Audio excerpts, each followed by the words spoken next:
आपको तो याद होगा 2004 का वो इंसिडेंट 10 जून का तारीख था और जब प्रधानमंत्री मनमोहन सिंह उस चर्चा का जवाब देने के लिए आए थे और बीजेपी लगातार ये डिमांड कर रही थी कि पहले ट्रस्ट वोट होना चाहिए, मनमोहन सिंह पहले बहुमत साबित करें और उसके बाद उस चर्चा का जवाब दें क्योंकि बीजेपी को लगता था कि कहीं न कहीं मनमोहन सिंह की जो उपस्थिति है उनको डीलेजिटिमाइज़ करना और इसलिए लगातार लाल कृष्ण आडवाणी, सुषमा स्वराज जैसे नेता इस बात पे बल दे रहे थे कि मनमोहन सिंह तभी जवाब दें जब बहुमत साबित करें कि वो उनके पास बहुमत है। हालाँकि स्पीकर जो सोमनाथ चैटर्जी हैं, उन्होंने पहले उस चर्चा के पहले ये कह दिया कि मोशन ऑफ थैंक्स जो होता है वो इटसेल्फ वोट ऑफ कॉन्फिडेंस एक तरह से माना जाता है जब तक कि अलग से कोई वोट ऑफ कॉन्फिडेंस नहीं माँगा गया है।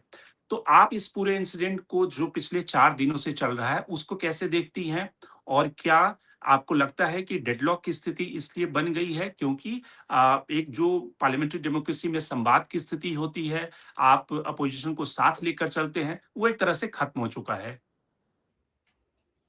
अगर हम 2004 की बात करें एक्चुअली 2 बहुत ही अनफॉर्चुनेट चीज़ें हुई थी जब मनमोहन सिंह जी अम, बने थे प्रधानमंत्री। एक तो जब वो अपनी कैबिनेट को इंट्रोड्यूस कर रहे थे लोकसभा में उस टाइम बीजेपी ने उनको इंट्रोड्यूस करने नहीं दिया, खास करके जब लालू यादव का नाम लिया गया था, तो बीजेपी ने इतना डिस्टर्ब किया कि मनमोहन सिंह जी अपने अपने मंत्रियों को इंट्रोड्यूस नहीं कर पाए लोकसभा में। उसके बाद ये स्थिति आई कि वो अपना रिप्लाई नहीं दे पाए मोशन ऑफ थैंक्स पे। पर फर्क ये है उस टाइम में और अब में कि उस टाइम में भी मतलब इतना विवाद था, फिर भी बैक चैनल से कुछ बातचीत हुई थी, जिससे मनमोहन सिंह खुद उपस्थित थे हाउस में और वो खुद उठ के बोले कि मैं अपना भाषण नहीं दूँगा क्योंकि एग्रीमेंट हो चुका है ऑपोजिशन और ट्रेजरी बेंचेस के बीच में कि मैं भाषण नहीं दूँगा और हम सीधे ये मोशन ऑफ थैंक्स को वोट के लिए डालेंगे। तो उन्होंने मोशन ऑफ थैंक्स को मूव किया।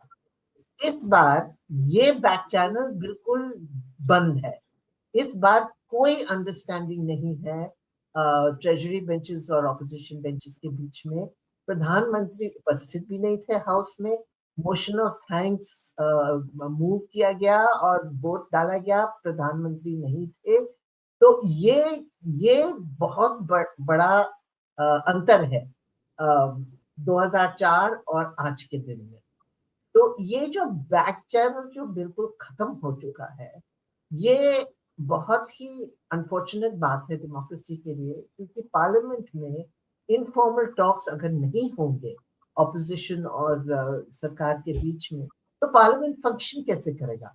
हाँ, ये इंस्ट्रूमेंट्स जैसे business advisory committees and speakers meetings, all party meetings, पर बैक चैनल होना बहुत जरूरी है क्योंकि बैक चैनल में इनफॉर्मल बातचीत हो सकती है, इनफॉर्मल एग्रीमेंट्स हो सकते हैं जिससे पार्लियामेंट फंक्शन करे।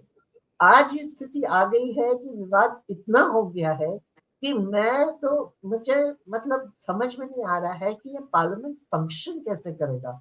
अभी तो बजट पे डिस्कशन होना है, ये डिस्कशन चलेगा कैसे जब ये मतलब इतना डिवीजन हो गया है दोनों के बीच में और दोनों अपने पोजीशंस पे अड़े हुए हैं। ऑपोजिशन भी अड़ी हुई है और सरकार भी अड़ी हुई है। और ये भी बहुत अनफॉर्चुनेट है कि लीडर ऑफ ऑपोजिशन को बोलने नहीं दिया, मतलब उन्होंने ऑथेंटिकेट किया था, फिर भी बोलने नहीं दिया, स्पीकर ने उनका माइक बंद कर दिया।